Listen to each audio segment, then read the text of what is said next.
On va commencer cette séance, ce conseil, pardon. C'est pour vous indiquer que nous avons donc Yves Morozo qui a démissionné et qui est remplacé ce soir, donc maintenant, par Madeleine Bouquet. Donc bienvenue à Madeleine. Donc on va désigner une secrétaire de séance. Une secrétaire de séance. Je la vois, elle est en face de moi. Merci Lucie. Donc ce sera Lucie Lacru comme secrétaire de séance.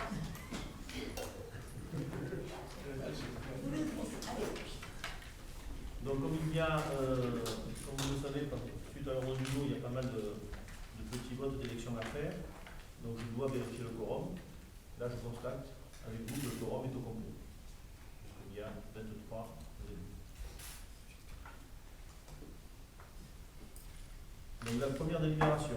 La première délibération donc, sur le conseil d'administration du CCAS, fixation du nombre de membres. Donc il s'agit de fixer le nombre d'administrateurs qui ne peut être supérieur à 16 personnes.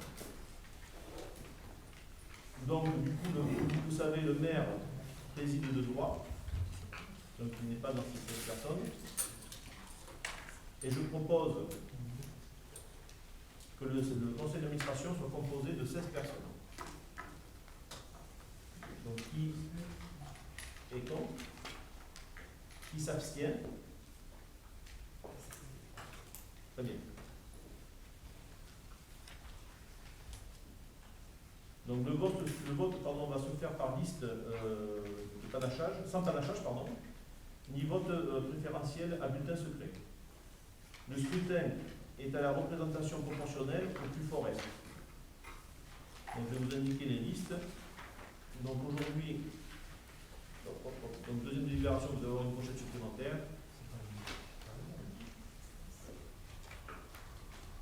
Donc vous avez la liste au B2 même et la liste pour l'amour d'OB.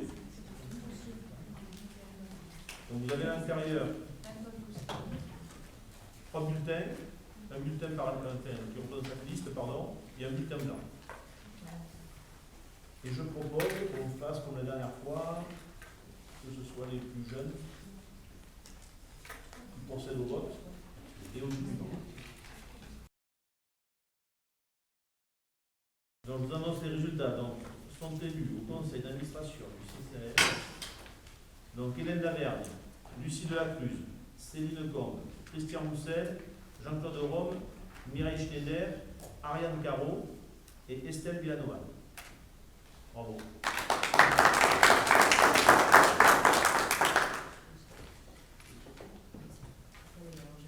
Bien. Nous passons à la délibération suivante. Numéro 15, 20. Constitution de la commission d'appel d'offres. Là, pareil, c'est un scrutin de liste. Donc, commission d'appel d'offres. Donc, il convient de désigner 3 membres titulaires et 3 membres suppléants à la représentation proportionnelle au plus fort reste. Donc, des listes ont été déposées. Et maintenant, nous allons procéder au vote. Vous avez donc un bulletin blanc, une liste qui a été déposée dans la liste au B demain et la liste pour l'amour d'OB. Tu dois l'avoir sur la délibération. Alors, ah oui, pardon, parce que j'ai peut-être un peu décalé. Excusez-moi.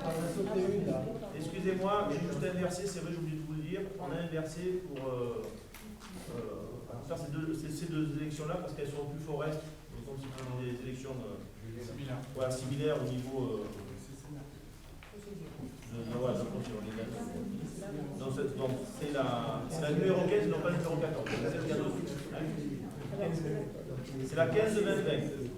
Délibération 15-20.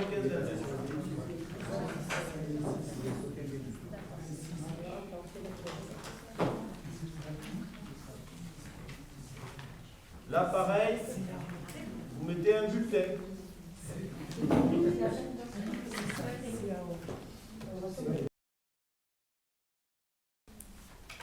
Donc 19 pour la liste OB de Maine et 4 pour la liste pour l'amour d'OB, pardon.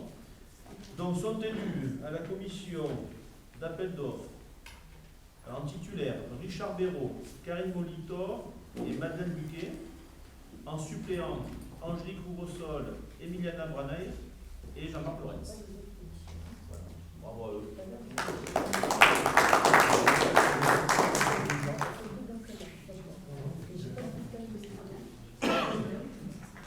Donc là, on va passer sur la délibération 14-20, donc celle qu'on a sautée.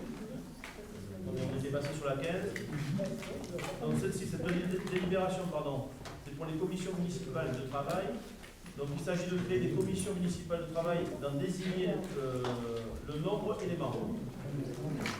Vous y êtes, d'accord? Donc je propose la création de 8 commissions.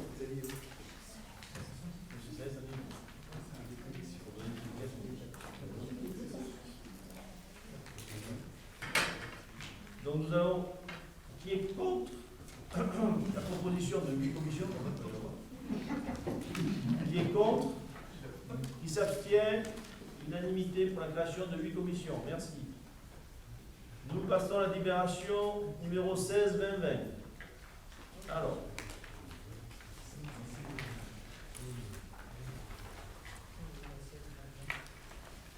il s'agit le droit d'ester en justice au nom de la commune.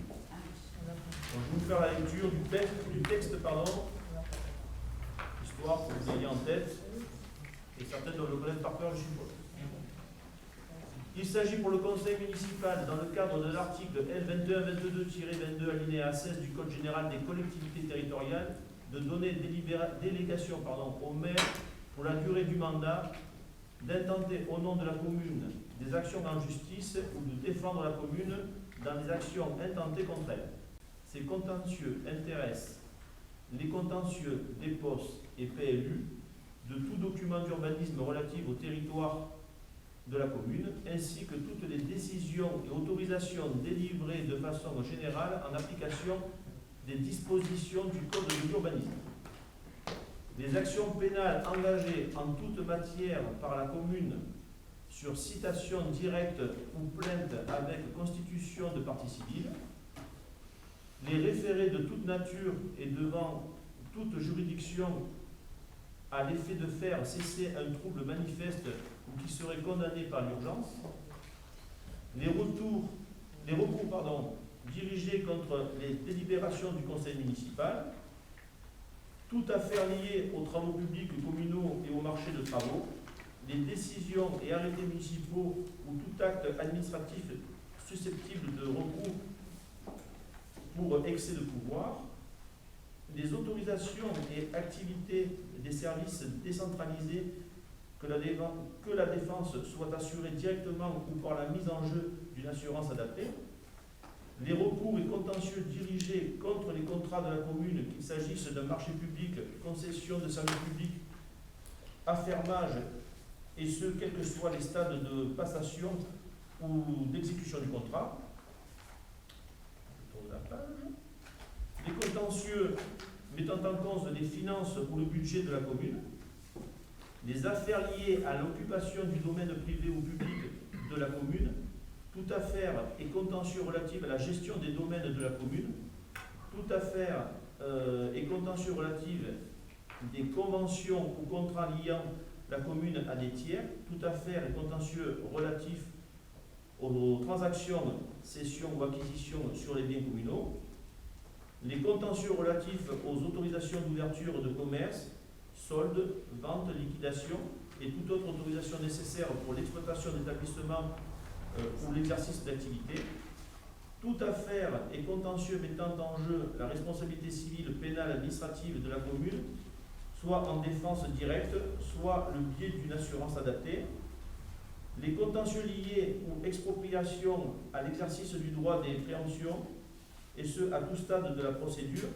quand bien même les actes administratifs contestés n'émaneraient pas de la commune, toute affaire relative à la contestation des titres exécutoires, toute affaire et contentieux liés à la gestion du personnel communal, les constitutions de parties civiles devant les juridictions répressives dans les cas où la commune est victime d'agissements délictueux de nature à lui causer un préjudice moral ou matériel, le maire prendra les décisions et rendra compte au Conseil de toutes les décisions prises dans le cadre de ces délégations, articles 21, 22 ou 23, CGCT.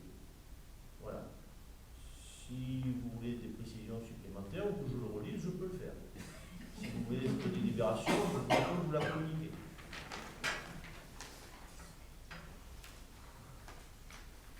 Donc là, nous allons procéder, vous devez donc, une fois qu'on vous a dit tout ça, il y a un vote. Qui est contre? Qui s'abstient? Merci. Donc c'est adopté à l'unanimité. Délibération numéro 17, 2020, donc c'est la délégation au maire pour les conclusions et révisions du louage de choses. Celle-ci est plus courte, je vais vous la lire. Louage de choses. Il s'agit pour le conseil municipal, dans le cadre de l'article L2122-22, alinéa 16 du Code général des collectivités territoriales, de donner une délégation au maire pour la durée du mandat de décider de la conclusion et la révision du louage de choses. Cette délégation serait donnée notamment dans le cadre des contrats de location dont le bail n'excédant pas 12 ans. Le maire prendra des décisions et rendra compte au Conseil de toutes les décisions prises dans le cadre de cette délégation, article 21, 22 ou 23, CGCT. Qui est contre? Qui s'abstient? Merci. Ah, pardon, une abstention. Pourquoi 12 ans? Pourquoi 12 ans? Parce que je suppose que c'est l'article de loi qui ne nous permet pas, ou c'est l'article qui ne permet pas d'aller au-delà de 12 ans. Il n'est pas cité là? Non, il n'est pas cité dessus. La durée est pas. 6 ans, ça aurait été bien. C'est la durée du mandat. Ouais, mais là, en l'occurrence, c'est 12 ans, donc si on ne fait pas notre mandat, je pense que le problème ne se posera pas, il me semble. Donc voilà. Et si on fait un autre mandat, de toute façon, il faudra redélibérer, parce que de chaque conseil de délibérer. À chaque fin de toute manière, quand il y a une élection, tout tombe. Donc après, il faut redélibérer. Quoi qu'il en soit, 12 ans, c'est le texte, hein, c'est le 5e alinéa de l'article 21-22 du Code général des collectivités territoriales. Donc il n'y a pas lieu de le changer en séance. Ça vous va? Ben oui. D'accord, ok. Donc du coup, vous aviez levé la main, je ne sais pas, c'était pour dire, vous étiez d'accord ou pas d'accord? Pardon? Vous étiez ok pour le... C'était une question en fait. Je m'étais abstenue. Ah d'accord. Parce que comme je Donc abstention, d'accord, ok. Non, il n'y a pas de souci. Donc du coup, c'est pas à l'unanimité, nous avons donc 22 pour et une abstention. Donc on le notera comme ça, il n'y a pas de souci. Merci. Délibération numéro 18-2020, donc délégation au maire en matière de marché public, accord cadre et avenant. Alors, marché public. Il s'agit pour les conseillers municipaux, pour le conseil municipal, pardon, dans le cadre de l'article L2122-22 alinéa 16 du Code général des collectivités territoriales, de donner délégation au maire pour la durée du mandat de prendre toute décision concernant la préparation, la passation, l'exécution et le règlement des marchés et accords cadres, ainsi que toute décision concernant le avenant lorsque les crédits sont inscrits au budget. Cette délégation serait donnée uniquement pour les marchés à procédure adaptée. Limitation de la délégation au marché de services et fournitures jusqu'à 214 000 € hors taxe. Marché de travaux jusqu'à 1 million d'euros hors taxe. Le maire prendra des décisions et rendra compte au Conseil de toutes les décisions prises dans le cadre de cette délégation, article 21, 22 ou 23, CG.